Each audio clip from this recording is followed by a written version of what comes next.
Olá, turminha, tudo beleza? Bom, espero que sim.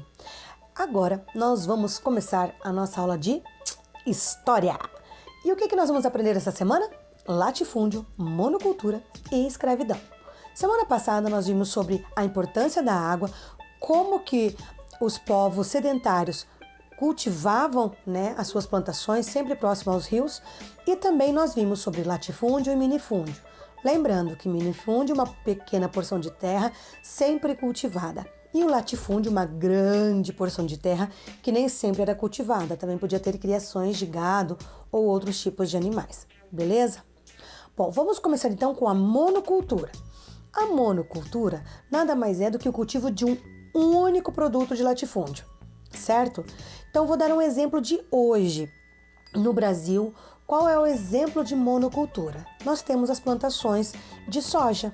Os produtores de soja só plantam soja. A maioria deles só planta soja. Então é uma monocultura.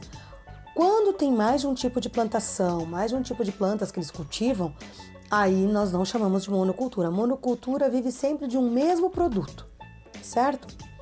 Agora, o que isso tem a ver com latifúndio? Geralmente, as monoculturas acontecem em latifúndios, tá? Minifúndios também praticam a monocultura, mas é mais comum você encontrar em latifúndios, beleza? Agora vamos ouvir um pouquinho sobre escravidão. O que a escravidão tem a ver com latifúndio e monocultura? Bom, a primeira monocultura que existiu no nosso país foi a cana-de-açúcar. Lá no início da colonização, quando chegaram os portugueses aqui no Brasil, os primeiros povos a serem escravizados foram os índios, certo? Porém, passado algum tempo, chegaram aqui no Brasil os negros, os africanos, certo? E foram basicamente 3 séculos, do século XVI até o século XIX, o período de escravidão aqui no Brasil. Os negros vieram para trabalhar lá nas plantações de cana-de-açúcar, nos engenhos, certo? Eles que plantavam, eles que colhiam, eles que moíam a cana, faziam melado, tudo isso era feito pelos escravos. A escravidão foi um período muito sofrido, muito difícil, né? Eles eram açoitados, eles passavam horas trabalhando sem se alimentar, então foi um período muito difícil para o povo africano. Bom, naquela época, eles começaram a descobrir algumas outras plantas que eles chamavam de drogas, vamos dizer assim, do sertão. Então tinha o cacau, a canela, oleaginosas como amendoim, certo? Tinha o gengibre, a castanha do Brasil, entre outras plantas que eles descobriram, outros frutos que eles descobriram que eles chamavam de drogas. Por quê? Porque eles acabavam fermentando alguma coisa com esses produtos, Aí ficavam conhecidas como drogas, certo? Bom, outro detalhe que nós temos que entender é que no período da escravidão, na verdade no período da colonização, Portugal dava um pedaço de terra para cada nobre que vinha para cá. Esses pedaços de terras eram chamados de capitanias hereditárias. Por que hereditárias? Porque era passado de pai para filho. Certo? Então vamos supor que a minha família tivesse uma capitania hereditária, tá? Então vamos supor que o meu tataravô fosse o primeiro nobre que veio e ganhou aquele terreno, aí ele passou para o meu bisavô, que passou para o meu avô, que passou para o meu pai, que vai passar para o meu irmão. Naquela época passava-se para filho homem. Filha mulher não tinha tantos direitos a terrenos, a não ser que ela fosse filha única, certo? Mas se tivesse um filho homem, o terreno passava-se para o filho homem. Então, por isso se chamava capitanias hereditárias. Era hereditário, passava de um pai para filho, certo? O que nós também vamos aprender hoje é um pouquinho sobre as populações da floresta e as empresas agropecuárias. Bom, populações da floresta. Pensa um pouquinho, floresta deve ser pessoas que moram lá no meio da floresta. Isso mesmo. Qual foi a primeira população da floresta que existiu aqui no Brasil? Claro, os nossos nativos, índios, Os índios, eles viviam da terra, Eles caçavam, coletavam frutos, Mas tinham índios também que plantavam, sabia disso? Quem ensinou os portugueses a plantar foram os índios, porque já existiam índios que plantavam, que faziam as suas hortas, faziam o seu cultivo ali, plantavam milho, mandioca, Alguns plantavam amendoim. Então, cada um plantava de acordo com aquilo que necessitava. Então, eles foram os primeiros povos da floresta.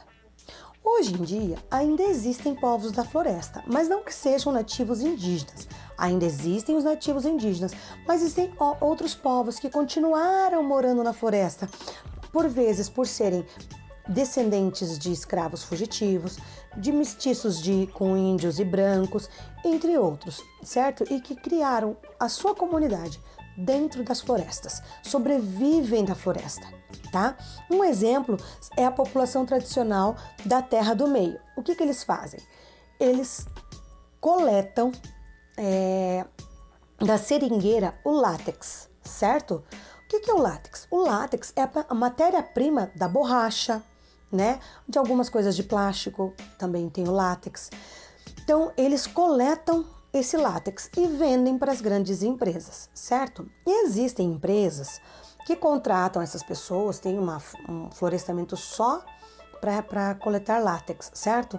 Aí essas pessoas vivem ali para poder coletar. Geralmente essas pessoas não ganham muita coisa, são exploradas, vamos dizer assim, certo? Mas é da onde elas vivem, é do que elas vivem, certo? Outro problema que aconteceu com a população da floresta é o fato que, vindo as empresas agropecuárias que produzem em grande escala, que têm grandes criações de gado, as granjas, produtores de porcos e tudo mais, eles acabaram fazendo uma coisa que prejudicou a população das florestas. O que foi? O desmatamento, certo? Então, com o desmatamento veio prejudicar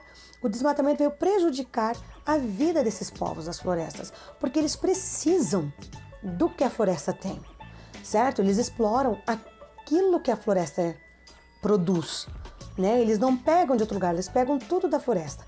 Aí vem com ele a poluição, por causa dos lugares onde eles fazem a limpeza dos animais ali, os animais fazem as necessidades dentro de lugares que não são a céu aberto, eles lavam, isso vai com a água para rios, contamina rios. Então aquilo que antes para eles era puro, agora não é mais, que alguns pescam ainda, né?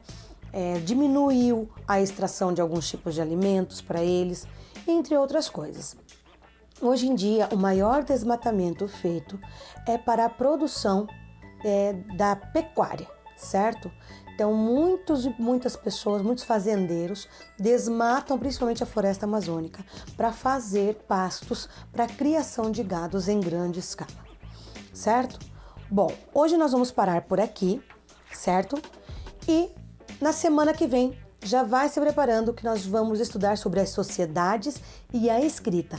Você está vendo que nós estamos vindo de um início de história, desde lá do começo até o momento em que a tecnologia começa a entrar dentro da nossa vida. Agora nós vamos estudar também na semana que vem a história da escrita, como que ela aconteceu, né? A escrita também não surgiu assim, do dia para o outro. Ela tem toda uma história a ser contada e vai ser muito legal. Agora, tenha um bom restante de dia. A prof tá morrendo de saudade de vocês. Beijos!